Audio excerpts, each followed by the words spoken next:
Esta es una producción de Grupo Fórmula.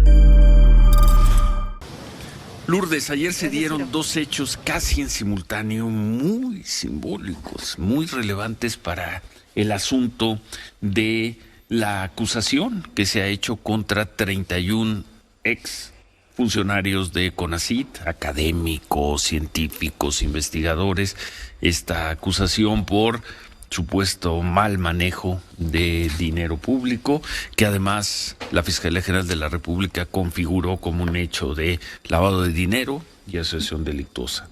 Casi al mismo tiempo, 4 de estas personas señaladas, de estos exfuncionarios académicos científicos, se reunían con el presidente de la Suprema Corte de Justicia, con el ministro Arturo Saldívar, y pocos minutos después vino una cadena de tuits de la Presidencia de la República, de Jesús Ramírez, el director de comunicación. Sí, leo textual, Ciro, lo que publicó Jesús Ramírez y dice: el Foro Consultivo Científico y Tecnológico fue fundado en 2002, después se reformó la ley orgánica de CONACYT para incluirlo.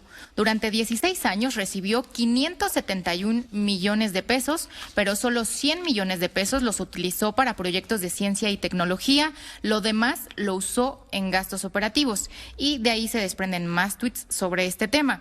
Explica: el Foro Consultivo gastó 471 millones de pesos en tintorería, comidas, viajes y salarios. El 1 de diciembre de 2018, el Gobierno de México cambió las reglas de financiamiento. El foro presionó para recibir 33 millones de pesos del CONACYT, habiendo ejercido ya 16 millones de pesos adjudicados desde la administración de Enrique Peña Nieto. Ahí comenzó el conflicto. El CONACYT inició mesas de diálogo con el Foro Consultivo y lo invitó a participar en las convocatorias y en los proyectos de investigación para apoyar su trabajo. El foro se negó y comenzó una estrategia política y jurídica y se amparó ante un juez. Las acciones que emprenda la Fiscalía General de la República no son responsabilidad ni atribución de CONACYT. Su directora, Elena Builla, no tiene causa legal en contra. El Gobierno de México no persigue a científicos ni a nadie, pero no será cómplice de actos que dañen el patrimonio del pueblo mexicano. El proceso jurídico se prolongó en tribunales hasta llegar a la Suprema Corte de Justicia de la Nación y esta falló en contra del foro en julio de 2021 y concluyó: no es posible que una entidad privada se articule funciones públicas por iniciativa propia y sin la intervención del poder público. A partir del fallo de la Suprema Corte, los miembros del Foro Consultivo demandaron a CONACYT y a su directora. Ahí se me perdió. Sí, durante el proceso judicial se evidenciaron posibles actos que pudiesen implicar daño patrimonial a la nación y a la Fiscalía inició investigaciones al respecto. Bueno, pues creo que muy clara la posición de la Presidencia de la República en este asunto, y si le parece empezamos con este ángulo antes de que nos cuente cómo fue la reunión que tuvieron ayer con el presidente de la Suprema Corte, con Arturo Saldívar.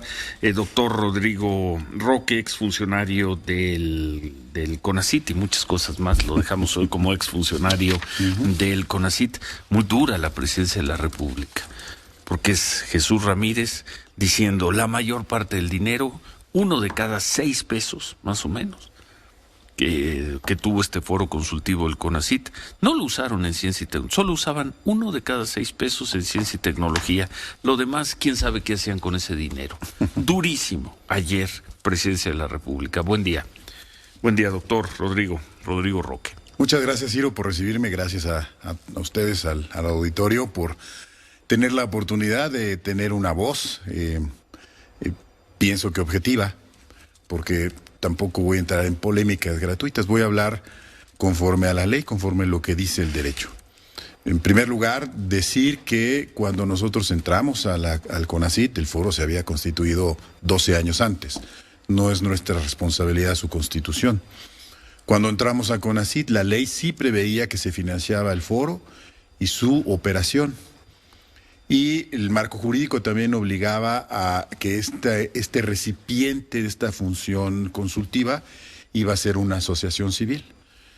El financiamiento al foro se daba conforme a las reglas de operación de los programas, conforme a un proceso muy meticuloso, muy revisado en todo el proceso.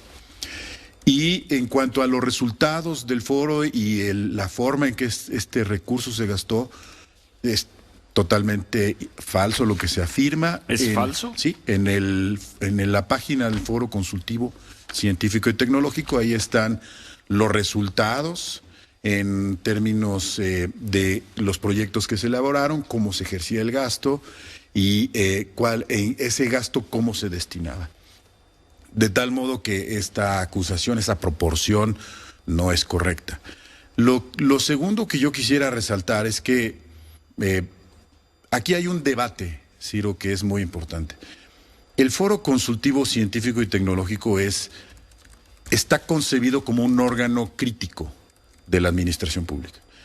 La administración pública no participaba en el Foro Consultivo Científico y Tecnológico. Nosotros no teníamos un asiento ni en la mesa directiva ni en la administración. Era un órgano que estaba destinado a ser asesor, pero también crítico, no solo de la CONACYT, sino del Consejo de Ciencia y Tecnología, el Consejo General de Ciencia y Tecnología, que es un órgano superior, y del Congreso. Era un órgano autónomo a las autoridades estatales. De tal modo que cuando llega esta administración pareciera que pretenden cambiar la naturaleza jurídica del foro y acomodarla a como ellos decidan. Está muy bien. Pero antes, para asegurar esa autonomía, la ley obligaba a que el foro fuera una asociación civil, fuera de CONACYT, y que se financiara su funcionamiento, así lo decía, y su operación, para garantizar su autonomía. Entonces, en este sentido también hay un debate que no se ha tratado, y es el cambio de la naturaleza jurídica del foro. A mí me parece que atenta contra la autonomía del foro, porque lo que se está haciendo es incorporarlo a la estructura orgánica de CONACYT y entonces estar dentro de la estructura jerárquica de CONACYT. Evidentemente hay una apreciación completamente diferente por mi parte en relación con lo que dice los tweets y la Fiscalía, pero eso ya no tiene ningún sentido discutirlo, porque todos estos temas ya fueron analizados por un juez. Y ya el juez de control dijo, aquí no hay delito. Somos inocentes, no porque yo lo diga, que sí lo soy, sino porque lo dijo una autoridad judicial. Pero hace 8 días, en esa misma silla donde está usted, estuvo el fiscal de delincuencia organizada de la Fiscalía General de la República, el fiscal Higuera, y dijo, pues sí, pero vamos a replantear el caso y vamos a volver a tratar de imputar a estas personas para que se vayan a la cárcel. Sobre eso me imagino platicaron largo ayer con el ministro Saldívar y no sé, tenemos que hacer un corte si al regresar, qué tanto nos pueda platicar, ojalá nos pueda platicar en extenso de lo que fue la reunión que tuvieron fueron cuatro, ¿no? Usted y otras 3 personas con el ministro presidente de la Suprema Corte, Arturo Saldívar. ¿Nos puede contar algo de eso? Claro, sí. Y vemos qué es lo que viene también para ustedes en este controvertido caso de los 31 exfuncionarios de CONACYT, a quienes la justicia, la Fiscalía General de la República quiere meter a la cárcel. Volvemos.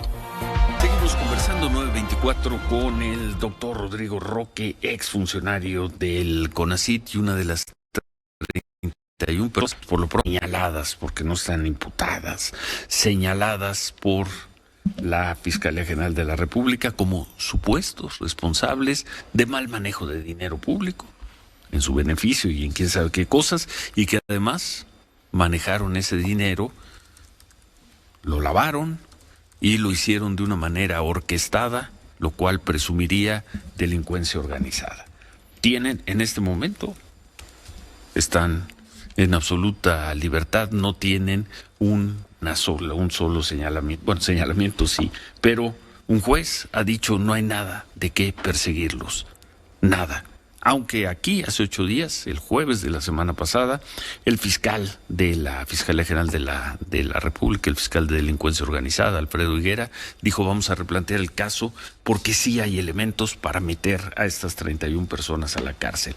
Con ese panorama fueron ustedes ayer a hablar, me imagino que ustedes buscaron esta cita con el presidente de la Corte, con el ministro Arturo Saldívar. ¿Qué nos puede contar? Pero Rodrigo, de esa reunión, ¿qué es lo que nos puede contar, compartir con usted? Muchas gracias, Ciro. La pregunta es muy oportuna porque yo sí quiero decir que este tema podría decirlo que nos está trascendiendo a quienes somos actores directos, a nosotros los señalados, está digamos trascendiendo a ciertos actores en la administración, en la Procuración de Justicia. Se ha puesto sobre la mesa un debate muy importante, muy serio sobre la responsabilidad de los funcionarios, que ya un juez nos dijo que no tenemos, pero también está sobre la mesa un tema sobre la responsabilidad del Ministerio Público.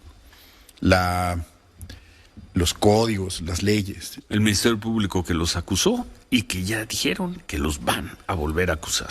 Hay un tema que tiene que ver con las obligaciones del Ministerio Público que está bien que acuse y él lo tiene que hacer con independencia, pero también tiene obligaciones, tiene el deber de lealtad, tiene el deber de honestidad, así como nosotros como exfuncionarios podemos decir que fuimos honestos porque ya lo dijo un juez y nos aplicaban códigos de honestidad, también al Ministerio Público le deben aplicar códigos de honestidad. Yo confío en las instituciones y confío en que al final todo esto va a salir bien, pero uno de los actores que tuvo un papel más importante en esto es justamente el Poder Judicial. Nosotros a veces damos por sentado de que la Fiscalía, con razón o sin razón, va a hacer lo que se le da la gana. Y no es cierto. La verdad es que tuvimos un papel del Poder Judicial muy importante. ¿Por qué? Porque cuando digo que nos trasciende, Ciro, hay un dato que se está escapando que lo quiero poner sobre la mesa. Es cierto que en la primera judicialización, la Fiscalía recibe de vuelta la investigación porque el juez le dice, necesito que replantees las cosas, necesito que me digas bien, que me des bien los datos. El fiscal Higuera nos dijo aquí que no era replantear lo que le pidió el juez, sino reforzar. Bueno, sí, la verdad, la información que habían entregado. La verdad es que el juez le dijo, no, con esto que me estás diciendo yo no puedo resolver, no hay forma de que yo entre a un análisis ni siquiera de este tema. Aunque sí en la primera prevención del juez le dijo, me tienes que justificar bien la peligrosidad. ¿Por qué quieres venir a traerme este tema al altiplano si no estás justificando la peligrosidad? Peligrosidad porque para poder entrar al altiplano tienen que demostrar que quienes somos acusados somos peligrosos. Y el juez le dijo, no me lo estás demostrando. Es decir, le da la oportunidad a la Fiscalía de rehacer, digámoslo así, rehacer su acusación. En la segunda oportunidad, el juez le dice, mira, yo analizo todos los medios de prueba que tú me das y analizo todos los hechos que tú me estás diciendo. Ya replanteado, ¿okay? O rehecho, si quieres, no replanteado, rehecho en esa contestación del Ministerio Público. Y el juez le dice, el juez de control le dice, no hay delito. No te concedo, no porque no haya elementos suficientes, no porque las pruebas sean insuficientes, no.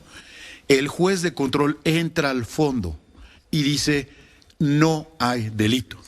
Eso quiere decir que es cosa juzgada. Yo quiero llamar la atención sobre el tema. Pero puede apelar y nos dijo aquí que lo hará la Fiscalía. Vaya, voy. Eso es lo que dice. Nada más para quien lo está escuchando. La determinación de ese juez, entre otras cosas, permite que el doctor Rodrigo Roque esté esta mañana aquí en absoluta libertad hablando con nosotros en el programa y no esté en el penal de alta seguridad de Almoloya. Si hubiera resuelto lo contrario, usted no estaría aquí.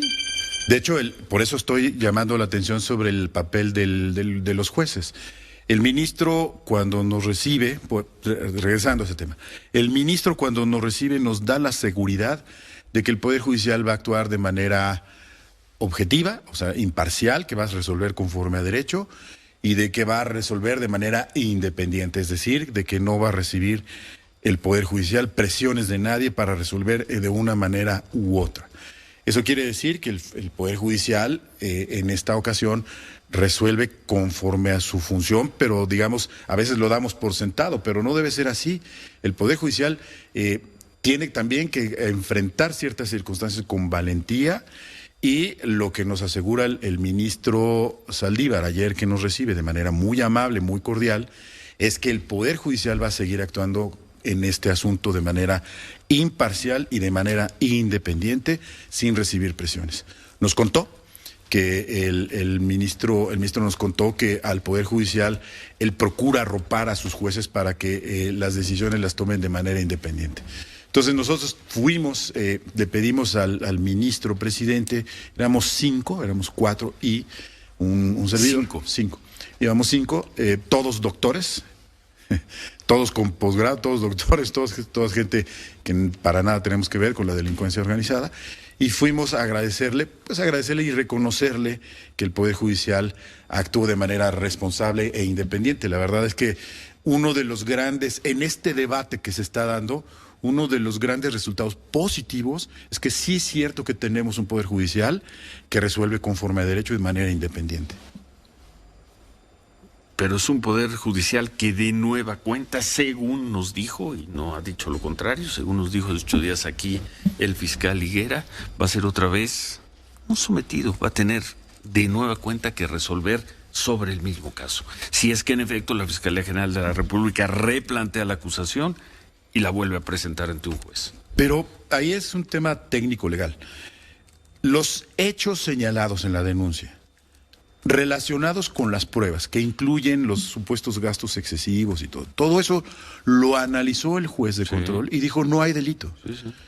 La oportunidad de la Fiscalía para combatir esa decisión es una apelación y no apelaron. Es decir, esos hechos ya quedaron firmes. Yo ya soy inocente de esos hechos y en relación con esas pruebas. ¿Qué puede replantear entonces la Fiscalía? Esa es la pregunta. Entonces, replantear significa voy a reconstruir el caso conforme a otros hechos. Está muy bien, pero entonces es un proceso diferente, ya es otra investigación. Me extraña un poco que nos digan que van a pedir otra vez órdenes de aprehensión contra 31 personas ya identificadas cuando van a reconstruir hechos. Cuando la investigación tiene que ser inversa. Primero ves los hechos, después ves si es ilícito, ves cuáles son las pruebas y después ya defines quién cometió el delito. Entonces a nosotros nos sorprende un poco este tema.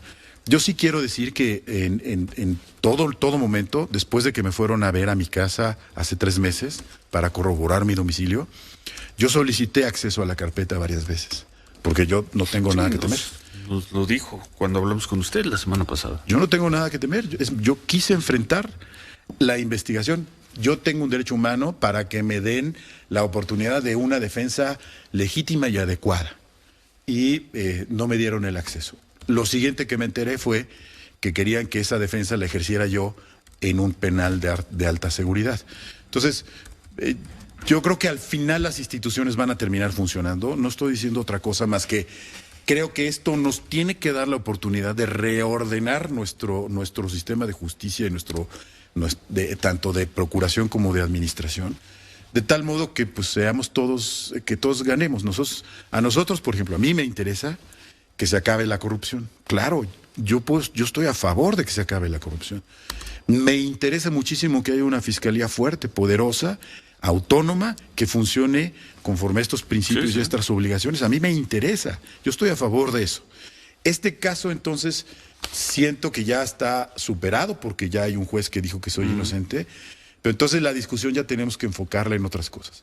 Y en eso, el Poder Judicial tuvo un papel relevante y muy importante, y por eso fuimos ayer con el ministro. Y según la Fiscalía General de la República, volverá a estar a prueba. Lo veremos si replantea.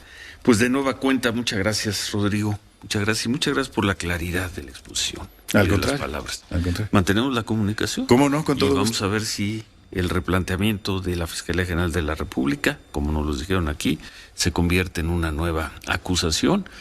Y vamos a ver de qué tipo. Vamos a ver si mantienen delincuencia organizada y demás, y qué resuelve el Poder Judicial. Gracias, Rodrigo. Muchas gracias. Gracias, buen día. Hacemos una pausa, volvemos. Esta fue una producción de Grupo Fórmula.